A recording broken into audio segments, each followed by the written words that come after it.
بسم اللہ الرحمن الرحیم۔ آج کی بات کا موضوع ہے کہ کیا تذکیر القرآن قرآن فہمی کا ایک مختلف انداز ہے، یا از تذکیر القرآن a different approach towards understanding قرآن۔ یہ تذکیر القرآن مولانا وحید الدین خان کی تصنیف ہے۔ مولانا کے مطابق قرآن سراسر تذکیر یعنی یاد دہانی یا نصیحت ہے، لیکن قرآن سے متعلق اکثر لوگوں کی سوچ کنڈیشننگ یا ماحول میں رائج غالب سوچ سے متاثر ہونے کی وجہ سے یہ بن گئی ہے کہ قرآن کو پڑھنا ثواب یا ایصال ثواب کے لیے ہے، اور اکثر لوگ فضائل کے لحاظ سے کچھ صورتوں کا انتخاب کر لیتے ہیں اور قرآن کو پڑھنا ان صورتوں تک محدود ہو کے رہ جاتا ہے۔ مثلاً یاسین، تبارک الذی یا سورہ واقعہ وغیرہ، یہ ان صورتوں کے فضائل بھی اکثر ہماری دنیاوی ضرورتوں کو ٹارگٹ کرتے ہیں۔ اس طرح اکثر لوگوں کے لیے قرآن ایک فضائل اور برکت و ثواب کی کتاب بن کر رہ گیا ہے، اور جو لوگ سیاسی پس منظر رکھتے ہیں ان کے لیے قرآن ایک اسلامی قانون یا ایک نظام زندگی کی کتاب بن گیا ہے، اور کچھ لوگ اسے مسئلے مسائل کی کتاب سمجھتے ہیں۔ اب مولانا کے مطابق ان تینوں باتوں میں جزئی صداقت ہے، مگر ان میں سے کوئی بھی قرآن کی صحیح تعبیر نہیں۔ مولانا کے مطابق حقیقت یہ ہے کہ قرآن خدائی نعمتوں کا ابدی خزانہ ہے، قرآن خدا کا تعارف ہے، اور قرآن بندے اور خدا کا مقام ملاقات ہے۔ مولانا کے مطابق قرآن کا مقصد ایسے انسان پیدا کرنا ہے جن کی فکری قوتیں بیدار ہوں، جو قرآن سے ذہنی غذا حاصل کریں اور عبرت کی نگاہ کے ساتھ زندگی گزاریں۔ انہی باتوں کو مد نظر رکھتے ہوئے یہ تفسیر تذکیر القرآن لکھی گئی ہے۔ مولانا کے مطابق قرآن اس لیے اتارا گیا ہے کہ قرآن کے ذریعے انسان کے بارے میں خدا کے منصوبے سے لوگوں کو باخبر کیا جائے۔ اس کے لیے قرآن نے نصیحت کا انداز اختیار کیا ہے۔ مولانا نے اس تفسیر میں بھی نصیحت کے پہلو کو سب سے زیادہ نمایاں جگہ دی ہے۔ تفسیر کو اس طرح لکھا گیا ہے کہ اگر آدمی ایک صفحہ بھی پڑھے تب بھی اسے قرآنی نصیحت کا کوئی حصہ اسے مل جائے۔ قرآن فہمی کی شرائط سے متعلق مولانا فرماتے ہیں کہ قرآن کا ایک عمومی مفہوم ہے، اور اس کے سمجھنے کی شرط یہ ہے کہ آدمی پہلے سے کسی تاثر کے تحت، پہلے سے کسی بنے ہوئے ذہن کے تحت قرآن پڑھنے کے بجائے خالی الذہن ہو کر پڑھے، اور جو شخص قرآن کے گہرے معنی تک پہنچنا چاہتا ہے اس کو ایک اور شرط پوری کرنی پڑتی ہے، اور وہ یہ کہ وہ اس راہ کا مسافر بنے جس کا مسافر اس کو قرآن بنانا چاہتا ہے۔ مولانا کے مطابق قرآن آدمی کی عملی زندگی کی رہنما کتاب ہے، اور کسی عملی کتاب کو اس کی گہرائیوں کے ساتھ سمجھنا اسی وقت ممکن ہوتا ہے جب کہ آدمی عملاً ان تجربات سے گزرے جن کی طرف اس کتاب میں رہنمائی کی گئی ہے۔ مولانا کے مطابق اگر آدمی اپنی خواہش پر چلتا رہے اور اس راہ کا مسافر نہ بنے تو قرآن کا یہ باب اس پر بند رہے گا۔ اس بات کو مولانا مثال سے اس طرح سمجھاتے ہیں کہ قرآن چاہتا ہے کہ آدمی صرف اللہ سے ڈرے اور صرف اللہ سے محبت کرے، شدید محبت۔ اب جس کا دل اللہ کی محبت میں نہ تڑپا ہو اور جس کے بدن کے رونگٹے اللہ کے خوف سے نہ کھڑے ہوئے ہوں، وہ کیسے جان سکتا ہے کہ اللہ سے ڈرنا کیا ہے اور اللہ سے محبت کرنا کیا؟ یعنی اللہ کا خوف اور اللہ سے محبت آدمی اسی وقت حقیقی طور پر سمجھ سکتا ہے جب اسے ان کیفیات کے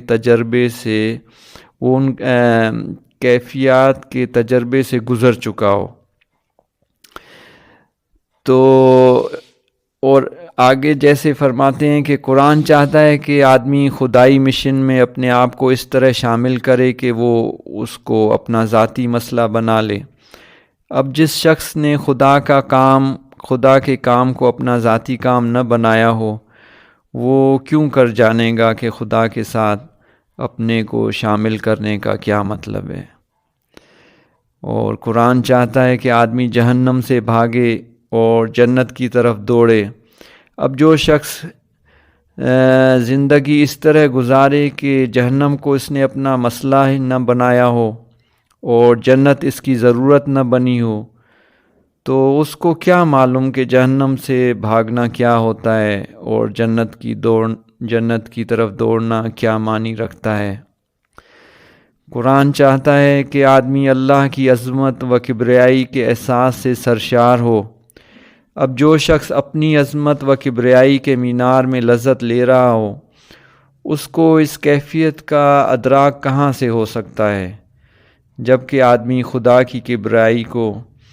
اس طرح پاتا ہے کہ اپنی طرف سے اس کو عجز کے سوا اور کچھ دکھائی نہیں دیتا۔ مولانا کے مطابق قرآن ہدایت کی کتاب صرف اس کے لیے ہے جو حقیقت میں ہدایت کو جاننے کے معاملے میں سنجیدہ ہو، سنسیئر ہو اور اس کی پرواہ اور کھٹک رکھتا ہو۔ مولانا کے نزدیک قرآن کتاب فطرت ہے اور قرآن پڑھنا خود اپنی فطرت کے بند صفحات کو کھولنا ہے، اور جب آدمی اس کا سچا ارادہ کرتا ہے تو فوراً فطرت کی مطابقت اور اللہ کی مدد اس کا ساتھ دینے لگتی ہے، اور اس آدمی کو اپنی فطرت کی مبہم پکار کا ایک کلیئر جواب ملنا شروع ہو جاتا ہے۔ تو اب یہ تفسیر جو ہے کس طرح مختلف ہے اور تفاسیر سے، اس کے لیے ہم ایک سورہ بقرہ کی پہلی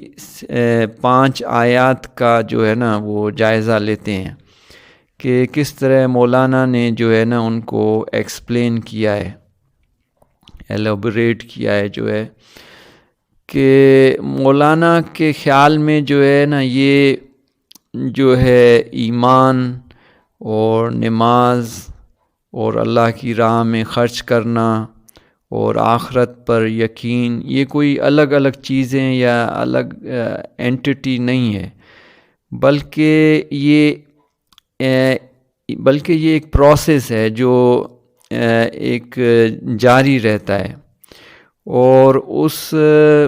پروسیس کے جاری رہنے سے آدمی کی یعنی کہ اس کا ذہنی ارتقاء ہوتا ہے، اس کو ایوولوشن وہ کرتا ہے، اور یہ سارے جو یہ الگ الگ جو ہمیں نظر آتے ہیں، نماز جو ہے یا زکوٰۃ ہے یا آخرت پر یقین ہے، تو یہ ساری چیزیں جو ہے نا یہ ایک ہی چیز کے اگلے اور پچھلے مرحلے ہیں۔ تو یہ ایک پروسیس ہے جو شروع ہوتا ہے ایک سیکر کے اندر سچی طلب سے، اور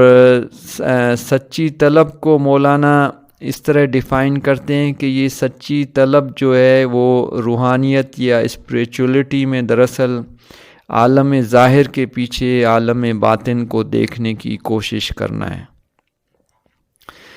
یہ سچی طلب جو ہے نا یہ ہر انسان کے اندر ہوتی ہے، یہ دراصل فطرت کی پکار ہے، اور اگر کوئی بھی انسان اپنے آپ کو ڈسٹریکشن سے بچائے تو وہ اس قابل ہو جائے گا کہ وہ اس اپنی فطری پکار کو، فطرت کی پکار کو سن سکے۔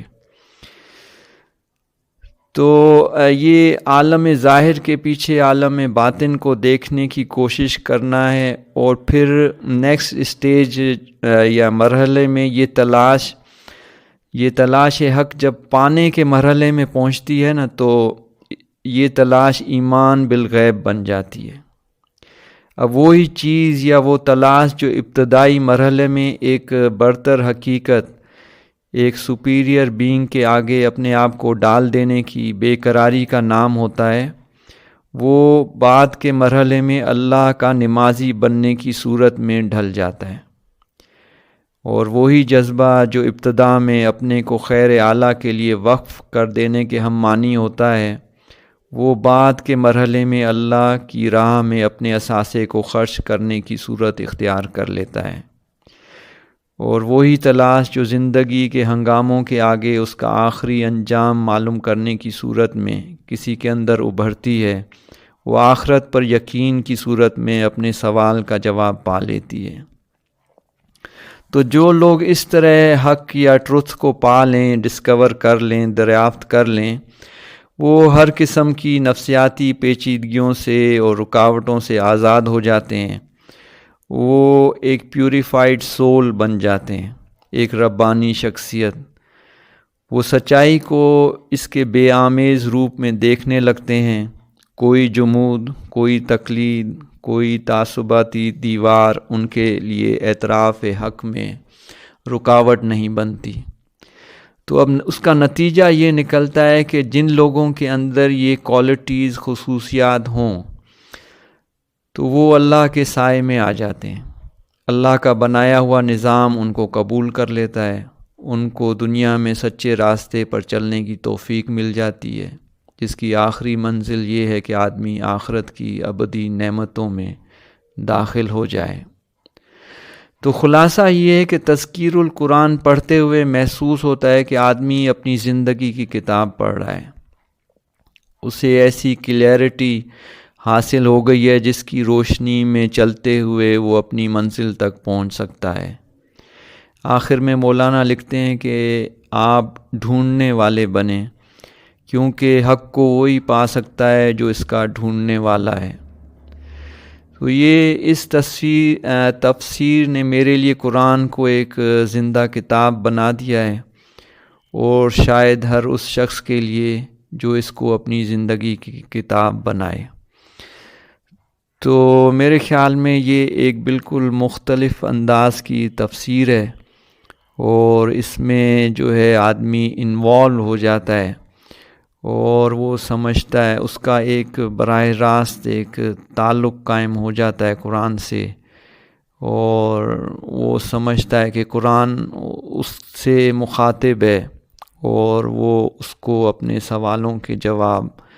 جو ہے وہ قرآن سے ملنا شروع ہو جاتے ہیں۔ تو یہ میرے خیال تھا تذکیر القرآن کے بارے میں، جو میں نے آپ سے شیئر کیا۔ السلام علیکم ورحمۃ اللہ وبرکاتہ۔